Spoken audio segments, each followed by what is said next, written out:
40 करोड़ रुपए से व्यापार शुरू करने वाली पेप्सी कोला का एक साल का मुनाफा, पिछले साल का मुनाफा लगभग 240 करोड़ रुपए का।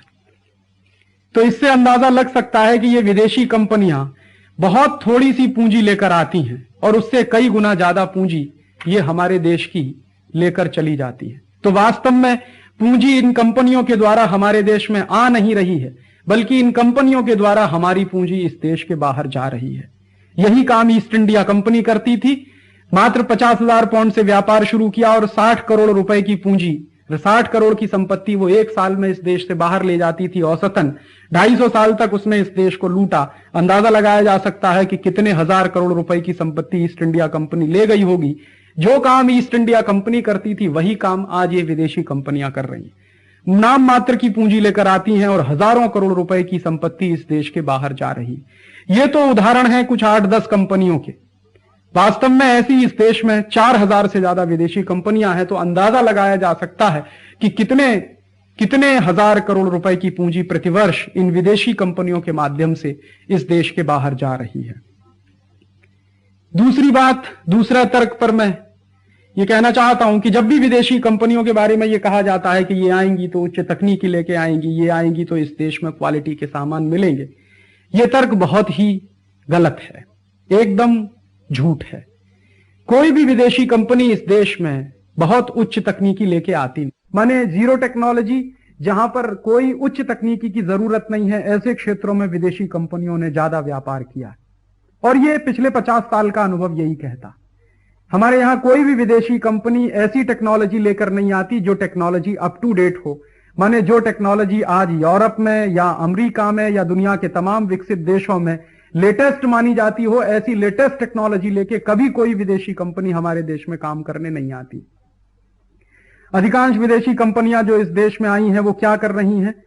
आलू के चिप्स बेच रही हैं, टमाटर की चटनी बेच रही हैं, चिप्स बेच रही हैं, चॉकलेट बेच रही हैं, टॉफी बेच रही हैं, डबल रोटी बनाकर बेच रही हैं, बोतल में पानी भर के बेच रही हैं। अभी तो कुछ कंपनियों ने मसाले बेचना शुरू कर दिया है। एक विदेशी कंपनी ने तो नमक बेचना शुरू कर दिया अन्नपूर्णा के नाम से। अब ये पूछा जा सकता है कि ये आलू का चिप्स, टमाटर की चटनी, आम का अचार या मसाले या बोतल में पानी भर के बेचना या चॉकलेट बेचना या बिस्कुट बेचना या डबल रोटी बेचना या कॉस्मेटिक्स के आइटम, सौंदर्य प्रसाधन के आइटम बेचना, ये कौन सी टेक्नोलॉजी है? दुनिया भर में ये सारे के सारे सामान शून्य तकनीकी के सामान माने जाते हैं, जीरो टेक्नोलॉजी के सामान माने जाते हैं। तो ज्यादा विदेशी कंपनियां तो इस देश में इसी क्षेत्र में आ रही हैं। और विदेशी कंपनियां ये जीरो टेक्नोलॉजी या शून्य तकनीकी के क्षेत्र में ही क्यों आती हैं? उसका कारण यह है कि यह क्षेत्र एक ऐसा क्षेत्र है जहां पर मुनाफे की गुंजाइश बहुत होती है। बहुत कम पूंजी से बहुत ज्यादा मुनाफा इस क्षेत्र से कमाया जा सकता है। कई बार लोगों को यह भ्रम रहता है कि ये विदेशी कंपनियां हैं जो भारी टेक्नोलॉजी लेके आती हैं। ये भ्रम जो है अब टूटना ही चाहिए। कोई भी विदेशी कंपनी कभी कोई भारी या लेटेस्ट टेक्नोलॉजी लेकर इस देश में आती नहीं है। उसके कई बार लोगों को यह भी भ्रम होता कि ये विदेशी कंपनियां आती हैं तो टेक्नोलॉजी के साथ साथ हमको क्वालिटी देती हैं। कोई क्वालिटी नहीं है। कई बार तो ये कंपनियां जहर बेचती हैं क्वालिटी के नाम पर। जैसे उदाहरण के लिए पेप्सी कोला या कोका कोला नाम की 2 विदेशी कंपनियां इस देश में आई हैं। दोनों अमेरिका से आई हैं और ये दोनों अमेरिका से आने वाली कंपनियां इस देश में क्या बेच रही हैं? इस देश में बोतल में पानी भर के बेच रही, सॉफ्ट ड्रिंक के नाम पर। ये बोतल में भर के पानी जो बेचा जाता है, ये बोतल में भरा हुआ पानी जहर है। क्यों? क्योंकि ये जितने सॉफ्ट ड्रिंक पेप्सी कोला या कोका कोला जैसे बनते हैं, जितने ठंडे पेय पदार्थ बनते हैं पेप्सी कोला या कोका कोला के, इन सभी ठंडे पेय पदार्थों में sodium benzoate, potassium sorbate, phosphoric acid, citric acid, butylated hydroxy anisole, beta carotene, ऐसे तमाम खतरनाक रासायनिक पदार्थों का इस्तेमाल किया जाता है। और ऐसे तमाम खतरनाक रासायनिक पदार्थों का इस्तेमाल करके ही पेप्सी कोला, कोका कोला जैसे ठंडे पेय पदार्थ बनते हैं। ये सभी रासायनिक पदार्थ धीमे जहर माने जाते हैं और ये सभी ऐसे रासायनिक पदार्थ हैं जो कैंसर जैसी गंभीर बीमारियां पैदा करते हैं। तो कैंसर जैसी गंभीर बीमारियां पैदा करने वाले सामानों को मिलाकर जो पानी बेचा जा रहा है सॉफ्ट ड्रिंक के नाम पर, ठंडे पेय के नाम पर, वो क्वालिटी कैसे हो सकता है? दूसरी बात, शरीर विज्ञान के अनुसार हमेशा यह होता है कि कार्बन डाइऑक्साइड गैस शरीर में से बाहर निकाली जाती है और ऑक्सीजन गैस हम सांस के द्वारा शरीर में अंदर ले जाते हैं। लेकिन ये जितने सॉफ्ट ड्रिंक हैं, जितने ठंडे पेय पदार्थ हैं, ये सब के सब कार्बन डाइऑक्साइड से बनते हैं। इनको तकनीकी भाषा में कार्बोनेटेड वाटर भी कहा जाता है, माने कार्बन डाइऑक्साइड मिले हुए पानी है ये सब के सब। शरीर विज्ञान कहता है कि कार्बन डाइऑक्साइड को शरीर के बाहर निकालना चाहिए, ऑक्सीजन को अंदर ले जाना चाहिए। लेकिन जो भी लोग ये ठंडे पेय पदार्थ पीते हैं, सॉफ्ट ड्रिंक पीते हैं, वो शरीर विज्ञान का उल्टा काम करते हैं, माने कार्बन डाइऑक्साइड वो अंदर ले जाते हैं।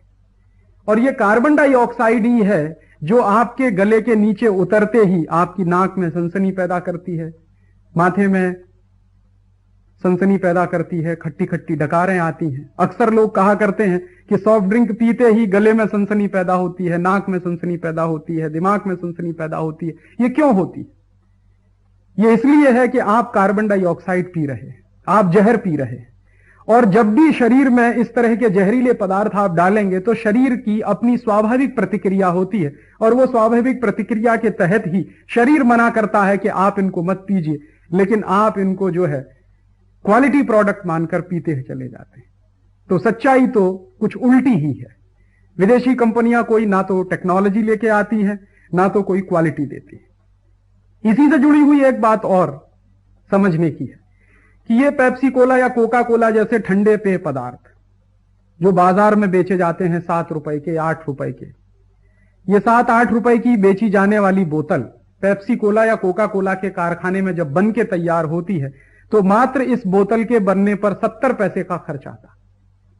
तो 70 पैसे में जो पानी बन के तैयार होता है, कार्बोनेटेड वाटर या सॉफ्ट ड्रिंक, वो बाजार में 7 रुपए का, 8 रुपए का बिकता है। इसका माने क्या है? इसका माने यह है कि बहुत कम कीमत में जो सामान बनता है वो हमारी जेब को काटकर बाजार में बेचा जाता है। 70 पैसे में बनने वाला सॉफ्ट ड्रिंक अगर 7 रुपए में बिकता है तो इसका माने बहुत साफ साफ है कि वो आपकी जेब से लगभग 70 गुना, लगभग 100 गुना ज्यादा पैसा निकालते हैं। तो इतना पैसा कौन दे रहा है? हम दे रहे हैं। और यही पैसा है जो 240 करोड़ रुपए के रूप में हर साल पेप्सी कोला को या कोका कोला जैसी कंपनियों को मिलता है। एक और बात इस पेप्सी कोला के बारे में बतानी बहुत जरूरी है।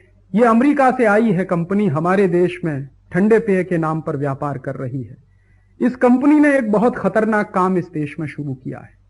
वो खतरनाक काम है, अमेरिका से प्लास्टिक का कचरा लाकर यह पेप्सी कोला कंपनी हमारे देश में डालती है।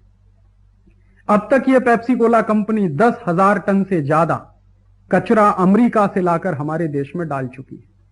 माने जो कचरा अमेरिका में प्रतिबंधित किया जाता है, जो कचरा यूरोप के देशों में प्रतिबंधित है, जिस कचरे को वहां फेंका नहीं जा सकता, जिस कचरे को वहां डाला नहीं जा सकता, उस कचरे को लाकर पेप्सी कोला हमारे देश में डाल रहा है। और हम ये मानकर बैठे हैं कि पेप्सी कोला आया है तो इस देश में क्वालिटी लेकर आया है, या पेप्सी कोला आया है तो इस देश में टेक्नोलॉजी लेकर आया। ना तो कोई क्वालिटी है, ना तो कोई टेक्नोलॉजी है। और सबसे बड़ा दुर्भाग्य क्या है इस देश का? आजादी के 50 साल के बाद भी भारत सरकार ये मानती है, सरकारी आंकड़े हैं इस बात के, कि इस देश में लगभग 2 लाख गांव में पीने का पानी नहीं है। हमारी आजादी के 50 साल बीतने के बाद भी इस देश के 2 लाख गांव में हम पीने का पानी नहीं दे पाए हैं।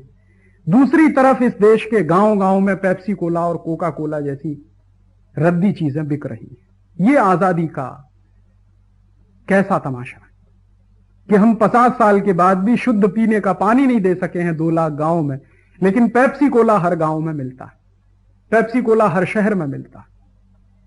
क्या यह नहीं हो सकता कि जितना पैसा पेप्सी कोला इस देश से कमा रही है उतने पैसे में इस देश के लिए पानी की व्यवस्था की जा सके? और हिसाब लगाइए तो बिल्कुल स्पष्ट है कि अगर 240 करोड़ रुपए जो पेप्सी कोला को हम दे रहे हैं इस देश से, उस 240 करोड़ रुपए को पेप्सी कोला को देना बंद कर दिया जाए तो सारे देश के 2 लाख गांवों के लिए पीने के पानी की व्यवस्था की जा सकती है। तो एक तरफ देश में पीने का पानी नहीं है, दूसरी तरफ पेप्सी कोला बिक रहा है।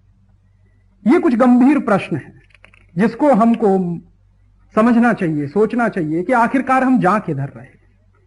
और फिर हमको यह तय करना चाहिए इस देश में कि हमको पहले पीने का पानी चाहिए या पेप्सी कोला चाहिए। और अगर महात्मा गांधी, जिन्होंने इस देश की आजादी के लिए सबसे ज्यादा काम किया,